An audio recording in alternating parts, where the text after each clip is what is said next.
Nanahimik nga po ang magkapatid na Casimero matapos hamunin ni Sean Gibbons si Cuadro Alas na labanan ang boksingero niya na si Marlon Tapales. Kung nasubaybayan niyo mga sir, nananatiling bukas ang pinto ni Sean Gibbons para tanggapin ulit nito si Cuadro Alas na bumalik sa MP sa kabila ng mga paratang ng kapatid nito na si Jason Casimero ng mga panggugulang at pagnanakaw. Paratang lang mga sir, walang kaso dahil ang lahat ay nasa papel at dokumentado. Matagal-tagal nga din po ang pinagsamahan ni Cuadro Alas at Sean Gibbons kaya nananatiling bukas pa rin ang pinto ng MP promotion para sa kanya. Handa siyang tanggapin ulit ni Gibbons kung aalisin nito ang mga taong nakaka-impluwensya sa kanya na gumawa ng hindi magagandang desisyon. Isa na nga po dyan ang kanyang kapatid na si Jason Casimero. At syempre hindi nga po ito nagustuhan ni Jason dahil sayang nga naman po ang porsyentong makukuha nito sa kanyang kapatid.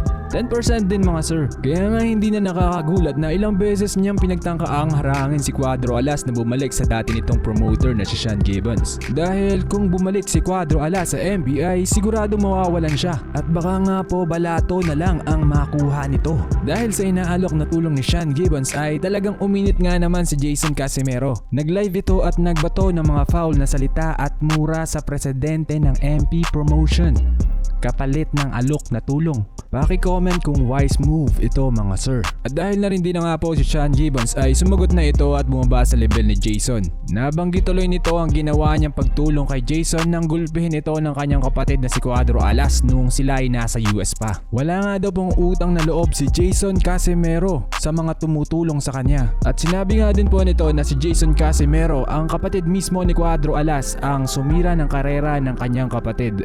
At dahil veterano na si Sean Gibbons sa mundo ng boxing ay malawak na ang connection nito sa iba pang malalaking promoter.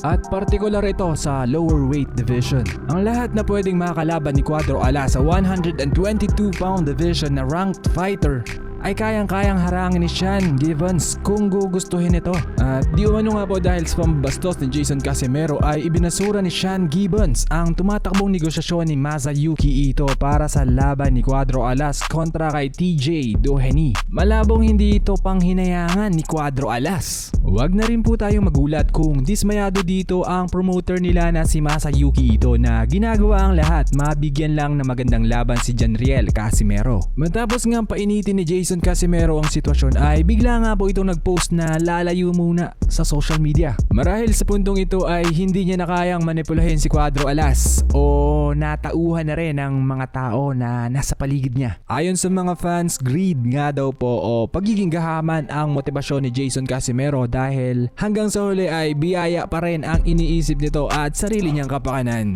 kaysa sa kapakanan ng kanyang kapatid. Pero hindi pa nga po katapusan ng mundo mga sir dahil binigyan pa rin ni Sean Gibbons si Cuadro Alas ng isang offer. Ang huli at nag-iisang offer na hindi niya matatanggihan. Ang laban na to ay pwedeng ikabagsak ng karir ni Cuadro Alas o pwede rin maging daan ng paglapit niya sa kanyang pinakamalaking kita at pinapangarap na laban, ang money fight kay Inoue. Ang huli at nag-iisang offer ni Sean Gibbons, Cuadro Alas laban sa boksingero nito na si Marlon Tapales. Kung talagang gusto ni Casimero na makuha ang laban kay Inoue ay ito na ang pinakamagandang stepping stone. Bukod sa mas mataas ang ranking ni Marlon Tapales kay TJ Doheny ay mas malaki din ang kikitain ni Casimero sa laban na to lalo na kung sa Japan gaganapin ang laban. May bigat na rin si Tapales sa Japan dahil sa performance na pinakita nito laban kay Inoue sa nakaraang undisputed showdown. May bigat din naman po si Janriel Casimero sa Japanese crowd, hindi dahil sa performance kundi sa angas at trash talks nito. Dahil alam nyo naman mga sir, importante ang honor at respect sa mga Hapon at mahilig din sila sa mga makukulay na kwento gaya nito. Pwedeng patok ang laban na to sa mga Hapon at hindi na ako magtataka kung 7-figure gate ang laban na to mga sir. Gustong makuha ng mga Hapon si Casimero at maiharap sa kanilang alagang halimaw sa harapan ng Japanese crowd. Wala pong dahilan para tanggihan ito ni Casimero dahil ito ang pinakamalaki at pinakamagandang offer na matatanggap niya ngayon. Mas malaking kita at mas tataas ang rango niya sa 122 pound division. Yun nga lang po, ang laban na to ay pwede siyang dalhin sa tuktok o pwede rin siyang ilagay sa sulok. Sa laban na to pwedeng makapagbigay si Cuadro Alas ng mas magandang panalo kaysa kay Inoue o pwede rin natin makita na hindi niya kakayanin ng isang halimaw. Ito ang pinakamagandang sukatan kung kaya niya ba talaga si Naoya Inoue. Maganda naman po sana ang takbo ng karera ni Cuadro Alas sa Treasure Boxing Promotion dahil sa bagaman bata at baguhan promoter si Masayuki Ito. Nakapag-promote siya ng laban sa Korea at nagawa rin itong ipetisyon ang kontrobersyal na laban ni Casimero laban kay Akaho. Nagawa niya ding dalhin dito sa Pilipinas si Nitumba at itaya ang WBO Global. Nagawa niya ring mag-cherry pick ng isang Japanese boxer, former champion Oguni para sa isang pasikat performance sana ni Cuadro Alas. Hindi na po masama ito para sa isang bata at baguhang promoter. Napakahusay po ng promoter na ito. Hindi na po natin pwedeng sabihin na nagkulang si Masayuki Ito kay Cuadro Alas. Maliban na lang kung pati si Masayuki Ito ay baliktarin na rin ng kapatid ni Cuadro Alas na si Jason Casimero kasama ang mga fake news vloggers. Pero yun na nga po, sa kabila ng hirap ng promoter ni Cuadro Alas ay medyo minalas at hindi ito nasuklian ng isang magandang performance.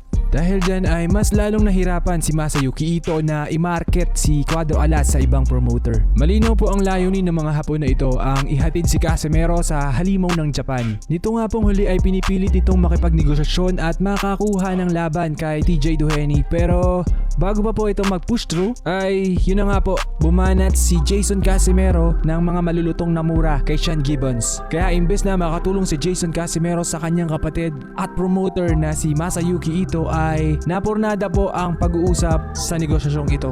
On the other hand, kung si Tapales naman po ang manalo kay Cuadro Alas, maaring makuha niya ulit ang isang rematch laban kay Inoue. May rumor nga po na nasa 100 million plus ang kabuuan ng kinita nito sa huling laban sa Japan. Wala naman masama siguro mga sir kung hihirit pa ang ating kababayan ng 100M ulit mga sir. At malay natin this time makaabot na siya sa unanimous decision or better makuha niya ang isang upset. Posible din na pagharian ni Tapales ang 122 pound division kung umakyat man si Inoue sa 126 at magdesisyon na iwanan ang super bantamweight. Posible na matuloy na ang history making niya na maging unang undisputed champion ng bansa na talaga namang matagal-tagal na ring inaasam ng mga Pinoy boxing fans. Call out pa lang naman po ang ginawa ng kampo ng MP Promotion sa kampo ni Casimero, pero mukhang tahimik din ang promoter ni Casimero na si Masayuki Ito.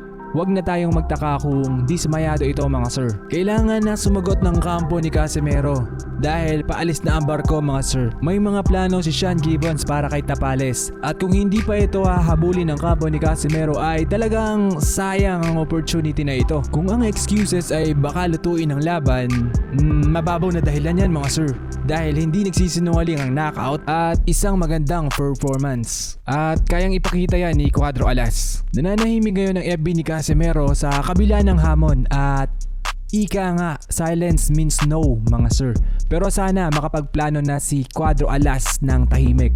Let's wish all the best for Cuadro Alas mga sir. Kailangan na po ayusin ni Casimero ang kanyang karera dahil may mga taong nakaabang sa paglagapak ng karera nito. Para sa mga legit talpakan mga sir, naghanda ako ng video kung paano tumalpak. Click nyo na lang yung link na nasa description ng video na to o sa comment section. Tinuro ko dyan kung paano. At kung nagustuhan mo ang video na yun, like, subscribe to my channel, comment down your opinion, and I will see you guys in the next video. Salamat.